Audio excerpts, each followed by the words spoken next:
Hi guys and welcome back to my channel. So today we are going to talk about the Celestial Duology by Sue Lynn Tan.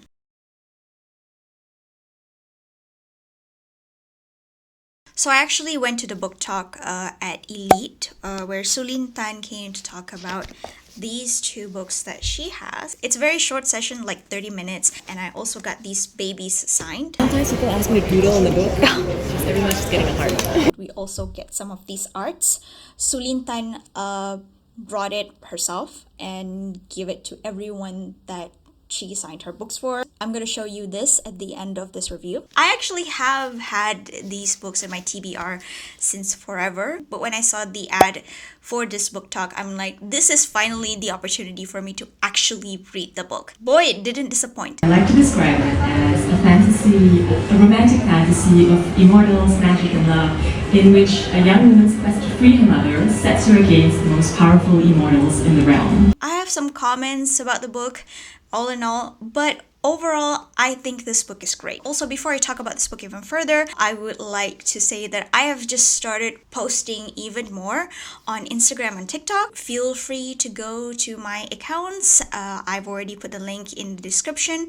So follow me there. For those who don't know what the Celestial Duology is about, it's actually based on the legend of Chang'e, who is the moon goddess. It's a story of how she became the goddess and how there used to be 10 suns, and that those 10 suns is causing destruction all across the world, and the archer Hui is tasked to destroy those suns, and he shot 9 of them, leaving only one sun that we have today. So it's based on that Chinese mythology. And this is also related to the Mooncake Festival or the Mid-Autumn Festival that we have.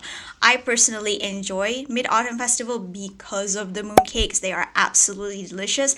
I never fail to get mooncakes every year. They are amazing, by the way. Our main character, Xingyi, she is the daughter of the moon goddess, and she is on a quest to free her mother from her eternal prison on the moon. And here the legends diverge. Some say that his wife is the one who actually took the elixir going to the moon, and some said she did it to protect it from thieves. Some said she did it to protect the people from Hui, who had become a tyrant. And maybe she just wanted to become a goddess. And I wondered, what if she had a daughter, someone who she loved as much as her husband, and she did this to save her daughter as well. That adventure led her to rise to a powerful position in the army. She also had to maneuver the ins and outs of the Celestial Kingdom politics, as well as the various kingdoms in this mythology. We go to the demon realm. There's dragons in there, dragons according to the Chinese mythology. And along the way, there's also romance that sparked between her and the crown prince of the Celestial Kingdom and the prince from the demon realm. I'd say the overall vibe of this duology is that it's very epic. It has this grandiose vibe to it. The description, the world, it's very vividly described that I think it would make an excellent series with awesome VFX, with awesome acting. It will be amazing. There are grand kingdoms, there are legendary creatures, battles, there is heartache as well, but I believe that at its heart, this story is really one of love, and love in many forms and manifestations, those that tear at your heart and those that bring you joy as well. And if you are like me, who is a lover of C-dramas, xianxia dramas like 10 Miles Peach Blossom, or Till the End of the Moon, or Love Between Fairy and the Devil, I think you would actually like this one. For those who don't know, xianxia is a kind of a subgenre in Chinese dramas.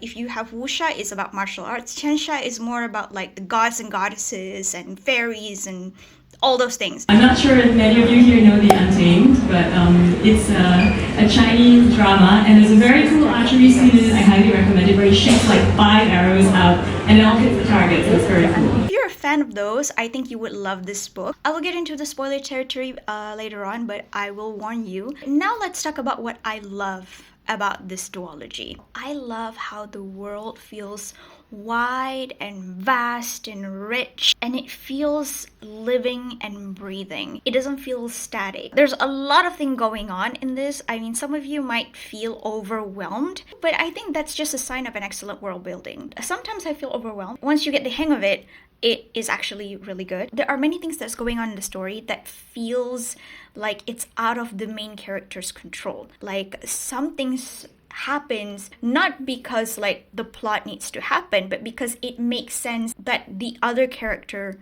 would do that. It makes sense in the world. It makes sense in its rules. It makes sense of the politics of each kingdoms and the characters that has been established early on. The thing about the story is that the other characters also take action. You can actually craft a book from that character's perspective and it would still be good because you would understand them that they're not just static characters. They are characters that take action just as much as the main character, if not more. So your upcoming work, Tales of the Celestial Kingdom, set to be released in next year, is a collection of short stories instead of the typical novel format book that we usually get. It's a number of short stories, right? So Tales of the Celestial Kingdom has stories that are set before, after, and during Heart of the Sun Warrior and Daughter of the Moon Goddess. And what I really liked was that I took the opportunity to tell the stories from different viewpoints. I wrote the first 3 stories as reimaginings of the original legends set in the context of the Duology world. By having these kind of characters in the story, you're forcing the main character, Xingyi, and her friends to fight against the odds. And they had to craft different strategies to approach each opponent. Speaking of characters, I feel like they were set up pretty well. Considering it's a duology, I think that even the way that they set up the characters in the first book, it trickles down to the second book and to the conclusion, and which lead to a very, very satisfying ending for me. Even for the villains, even for the characters that are quote-unquote bad, or the characters that are antagonistic towards the main character, they make sense. There's more than meets the eye. There is something there that makes them somewhat relatable and sympathetic. There are stuff in the first book that was perfectly set up, and then it is paid off in the second book. That's great. Those things are not forgotten. It's not easy to set up something and to pay off in the end. As for the writing, I have more comments, but there are so many quote-worthy stuff in the book.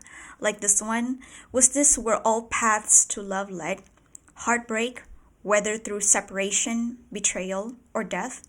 Was the fleeting joy worth the sorrow that came after? Because this book is based on the world of gods and goddesses. Their words that be said needs to be soft, but impactful, and also poetic at the same time. There are so many things that has been said by characters in the book that makes me go, that is just so pretty. That is so beautiful. Some scars are carved into our bones, a part of who we are, shaping what we become. This is like, I really like, I just love it. Some of these quotes are really just worth putting on Pinterest. And some of the quotes that are reflecting the description of the world, it's also very beautiful. The ground now glittered like stardust, and in the world below, the mortals would be lifting their heads to the curved wedge of light in the sky, its face partially hidden. It's like chef's kiss. However, here are the things that I am not so in love with. I'm actually not a fan of the writing style that much. The thing about Sue Lynn Tan's writing style is that it lacks nuance. The thing that I'm not a fan of is that everything needs to be explained. And because of that, I have lost sight of my role as a reader. I feel like there is no room for self-interpretation. When you read it from this book from Xingyi's perspective, she would be like, oh yeah, I don't want you to be happy. And then like literally the next line would be said, I am a selfish person. Every single time I want to interpret something, it is explained to me. And you can say that, oh yeah, she's just self-aware. But here's the thing, when your character is too annoyingly self-aware, it breaks this wall. It's as if like Xingyi knows that her story is being read by someone and that she is trying to cover up. She's trying to make herself seem more like a good person. It takes away a reader's interpretation, that's one thing, but it also makes her feel like a Mary Sue. She's not Mary Sue, I don't think so. She feels Mary Sue-ish. I kind of wish that I need a little bit of minor lack of self-awareness. The very least, it makes her character even more flawed. Another thing that I'm not a fan of is the love triangle. And I just felt sometimes there are just unresolved feelings from a previous relationship that kind of carry over. So In the first book, I was pretty much on Li Wei's side. But then in the second book, I'm like, everyone sucks. Really, including Xingyi, everyone sucks. I feel like they all shouldn't be together. The thing about these two books is that they feel a bit different. The first book feels more like a solo adventure and a personal conflict, but the second book, it's like Avengers Endgame or Avengers Infinity War. There's more blood, more violence. I knew I wanted to write a duology. Like I felt that the first book I wanted to focus on one side of mythology and the second book on the other part of it as well. But it's actually more emotional. I made the huge mistake of reading the sad part in public that I had to hold myself back from crying. I'm not kidding. A really good character died, and in the middle of reading the second book, I thought that the first book was better. But then as I finished reading it, overall, I think the second book is better because it concludes the things that were set up in the first book. There are more emotional moments there. I will tell you that I cried a lot while writing Heart of the Sun Warrior. This is my spoiler warning to you. I'm heading to the spoiler territory for the ending of this duology. So if you haven't read the book, please go ahead and read it. It is really good. Alright, as for the ending, I love it.